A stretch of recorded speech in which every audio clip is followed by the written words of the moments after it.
also like the Dallas fans to acknowledge the sheer lunacy and absurdity that they're booing DeAndre Jordan tonight and they'll be cheering someone like Greg Hardy on Sunday.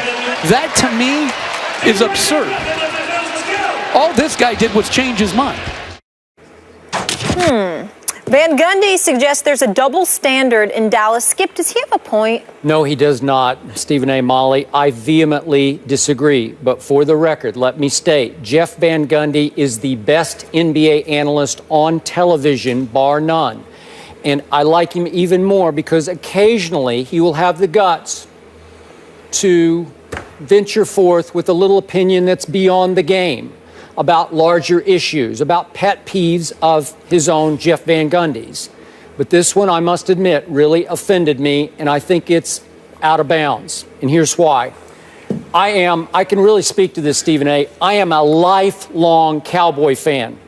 I attended my first game in 1960, their expansion year, at the Cotton Bowl in Dallas, Texas. Eddie LeBaron was the Dallas Cowboy quarterback of the moment.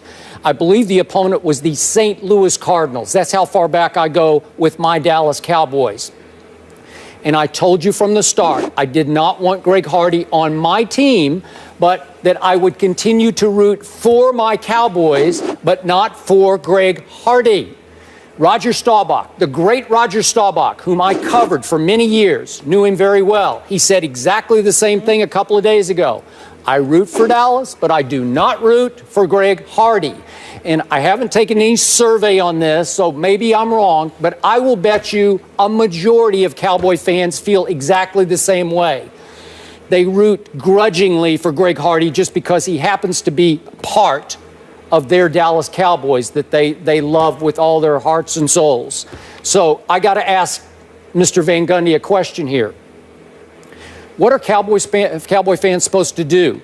Are they supposed to quit watching the Cowboys, quit rooting for the Cowboys because Jerry Jones signed a bad guy? It's not our fault. We're stuck.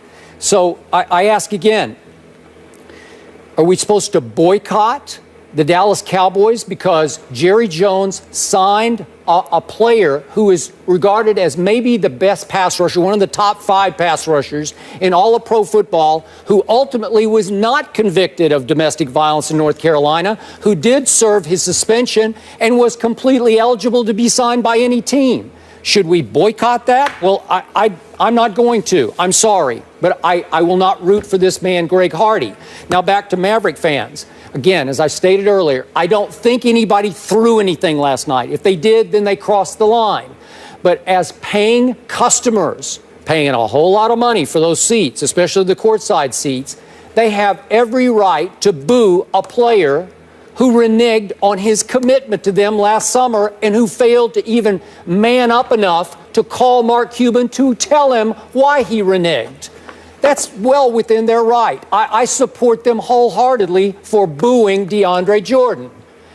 Conversely, I say it's totally okay and totally within bounds. It's reasonable to think that you can root for the Cowboys without rooting for the despicable Greg Hardy. Well, my response to you, Skip, is that I totally agree with you. I just don't believe you have anything to be offended by. I don't think Jeff Van Gundy would look at it that way. I disagree with what he said as well, because I think you can root for a team without rooting for a specific player, specifically when you consider their transgressions. There's no denying that. He was at a Dallas game and he's seeing folks personalizing what happened with DeAndre Jordan and booing him as a result of that. I think Jeff Van Gundy needed to recognize that he does play for the other team, okay? So they were going to boo him anyway. He just gave them even more of an excuse to validate and justify doing so. And as it pertains to Greg Hardy's going to be out there on the field, and if he gets a sack and it stops a game-winning drive by the opposition and saves a game for Dallas and they end up being victorious, it's not Greg Hardy that you're cheering. It's the result of those actions which leads to a victory for the Dallas Cowboys. I'm not saying anything that Jeff Van Gundy doesn't know. I'm not saying anything that you don't know, nor myself. I just think that at times we see people engage in such a level of hyperbole and incendiary behavior and the way they go about the business of really lambasting other individuals, Jeff Van Gundy looked at that and found it a bit ironic considering all of this stuff that's in the news for Greg Hardy. I think he was a bit misguided with what he had to say. I don't agree with him. I agree with you wholeheartedly, but I take no personal offense to what he said.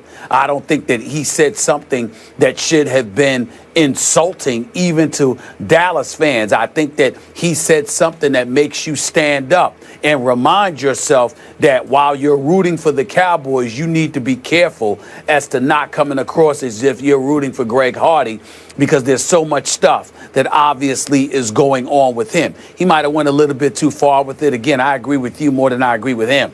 But I saw nothing that he said that anybody should take personal offense at. If anything, it should serve as a reminder to put things in perspective. And I think ultimately that's what Jeff Van Gundy was asking for. Okay, just for the record, I'm emotional about this because I am really, really, really a Cowboy fan. And as I pointed out to you earlier, I covered the Dallas Mavericks from their inception through their first 18 seasons. So I know a lot about those fans and how they feel, what they've been through, their height and their frustrations. I know it. I get it. And it's not fair. It's not a fair comparison on either side. I'm sorry. Well, that depends. You're right if you're talking about Skip Bayless. You're right if you're talking about people who think like and act like Skip Bayless as it pertains to their fandom for the Dallas Cowboys. But you and I both know, and we repeatedly lament, how society has changed, how things have changed, and obviously not for the better when it comes to how people act, how they fail to put things in its proper perspective, and how far they go sometimes in expressing their incendiary tendencies and ways simply because they feel they have the license to do so. So if you're Jeff Van Gundy and you're at an arena and you're seeing all of this unfold before your very eyes in the same city where Greg Hardy, in your eyes, is being applauded to any degree, despite anything that has happened to him, it's something to say, to bring attention to it, to remind folks that instead of being like this younger generation can be from time to time, make sure you're like Skip Bayless. Make sure you understand the dichotomy that exists between the Cowboys and Greg Hardy and how they're not one and the same, how they're two separate entities. And indeed, you can root for the Cowboys without rooting for Greg Hardy, because some people might need to hear that, because some people don't have your same level of comprehension. Yeah. Look, to be fair and balanced here, is it possible that some Cowboy fans, like a lot of fans of other teams, wouldn't care if Jerry went and signed all of his players out of prison, and they won the championship? Would you still, you just say, oh, what the heck, they're just football players? I'm sure there are those. Yeah. But in this case, this is so despicable. It's so over the edge and over the line that I'm pretty sure, and I can't tell you what percentage, that a whole lot of fans are right there with Roger Staubach. I cringe. I don't want to root for, what's his number, 76? I don't want to root for 76, but I'm going to pull for my Cowboys to win somehow, some way. And, of course, as I pointed out, he's played 4 games with a total of 4 sacks, and they are 0-4 in those 4 games. So the patience is running, wearing thin for him just on a football perspective. Listen, I feel the exact same way if Lawrence Taylor was still playing today. Would you really? Yes. That's interesting. Yes. Wow. Moving on, Boogie Cousins and George Karl are not vibing. So who is the real king of the hill in Sacramento? We'll put them on the couch and analyze their complex relationship. That's